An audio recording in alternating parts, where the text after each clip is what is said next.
Oi, pessoal. Agora a gente vai conversar um pouquinho sobre a anatomia e os aspectos ético-legais envolvidos no estudo dela, tá? Então, nossos objetivos básicos são compreender os aspectos legais do estudo com cadáveres, compreender os princípios bioéticos, né, e analisar os princípios éticos no estudo com cadáveres, tá bom? Bem, quais são as leis que permitem o uso de corpos para estudo anatômico, né? Basicamente, existe uma lei mais antiga, né, de 1992, que ela fala sobre o uso de corpos não reclamados, ou seja, é o corpo de um ser humano que faleceu, não tem qualquer documentação associada, ele é eventualmente identificado, né, mas sem informação do endereço de parentes ou de contato de familiares, né, e nesses casos é obrigatória a publicização da identificação desse cadáver em meios de grande circulação, como jornais, né? E se esse corpo aí não é reclamado, né, pela família, ele vai poder ser encaminhado eventualmente para uma faculdade, né, para poder ser usado no estudo da anatomia, né.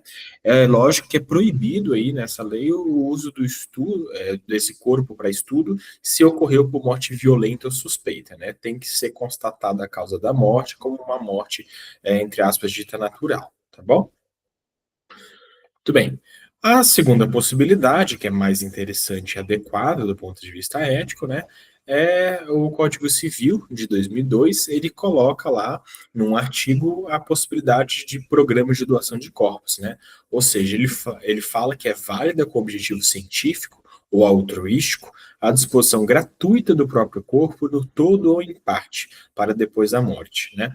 É fundamental, né, segundo a literatura aí, nacional e internacional, que a gente busque migrar por completo do uso de corpos não reclamados para corpos provenientes de doação em vida, né? Então, esse artigo aí do Código Civil permite que você, em vida, declare o seu interesse junto a uma faculdade, né, consciência da sua família para a doação do seu corpo após a morte, e em caso de morte, a sua família deverá acionar, né, a faculdade para poder encaminhar o corpo, né, desde que não tenha sido morte violenta, né, e claro que, independente do seu interesse em vida, do seu desejo manifestado por escrito, a sua família deve concordar com isso após a sua morte, porque ela será responsável, né, por autorizar de fato que essa doação ocorra. E para essa doação ser feita, você pode buscar aí uma instituição de ensino superior, né, que tenha programas de doação de corpos. Aqui, a título de exemplo, é o fluxograma do programa de doação de corpos do Centro Universitário FMABC, né? Basta entrar em contato com o setor da anatomia para poder fazer esse registro de interesse, né? E, claro, sempre comunicando a sua família. Muito bem. E quais são os aspectos ético-legais a considerarmos sobre o estudo de anatomia em cadáveres? A gente falou sobre esse processo de aquisição de corpos, né? Seja por corpos não reclamados ou por doação, mas existem alguns aspectos éticos importantes nesse estudo, né?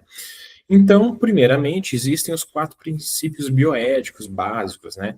Que são a beneficência, a não maleficência, a autonomia e a justiça ou equidade, né?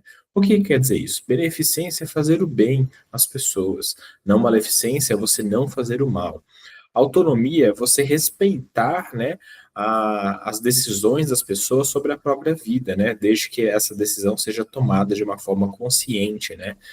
E justiça ou equidade é você trabalhar as necessidades diferentes de acordo com a alocação de recursos, por exemplo, ou oportunidades, né? Então, alguém que precise de mais apoio em algo, você ofereça isso de acordo com essa necessidade, por exemplo, né? Então, quando a gente fala ah, de doação de corpos, principalmente, né, existem algumas questões fundamentais a gente discutir, né, principalmente acerca do princípio da autonomia, né, que aqui a gente começa a pensar qual que é a eventual problemática ética, né, da gente utilizar corpos não reclamados, porque um corpo não reclamado, ele não manifestou em vida, necessariamente, a gente não tem ciência disso, né, o seu interesse ou não pela doação do próprio corpo, né?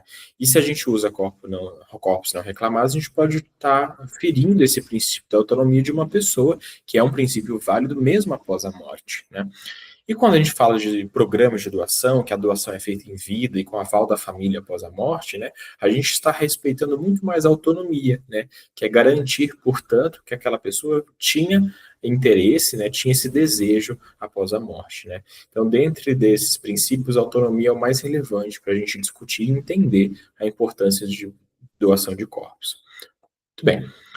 Existe um princípio ético educativo, né, foi construído aí pelo professor José Carlos Prats, né, que já é falecido, foi um grande professor de anatomia brasileiro, né, e ele falava assim: o material de estudo da anatomia humana transcende ao simples valor de meio ou objeto de aprendizado.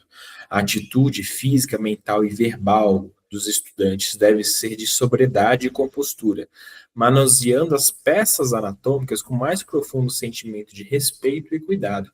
Ou seja, ele está tentando fortalecer aqui que, mesmo após a morte, o corpo merece respeito, principalmente durante o estudo nosso, né, no laboratório de anatomia, porque aquele corpo ali, doado em vida ou não, merece absoluto respeito por uma questão ética, né? Todo ser humano merece essa dignidade mesmo após a morte. Existe um princípio ético legal, né? Especificamente no Código Penal brasileiro, né? Existe um artigo lá, o artigo 212, que fala sobre o vilipêndio do cadáver, né? Ou seja, o desrespeito ao cadáver. E é dito lá: é necessário zelar pela dignidade do cadáver, seja ele inteiro ou em partes, sendo proibido qualquer forma de vilipêndio. O vilipêndio é o menosprezo, a ofensa ou desrespeito, né, àquele corpo. E isso deve ser absolutamente seguido, porque é uma questão ética e aqui, pelo Código Penal, também é uma questão legal, né? É crime você desrespeitar o corpo, seja fazendo piadas, seja tirando fotos e vídeos, né, e divulgando por aí sem autorização e sem intuito educativo, né? Então existe uma série de questões aí éticas e aqui legais para isso, tá certo? Então bons estudos para vocês, pessoal.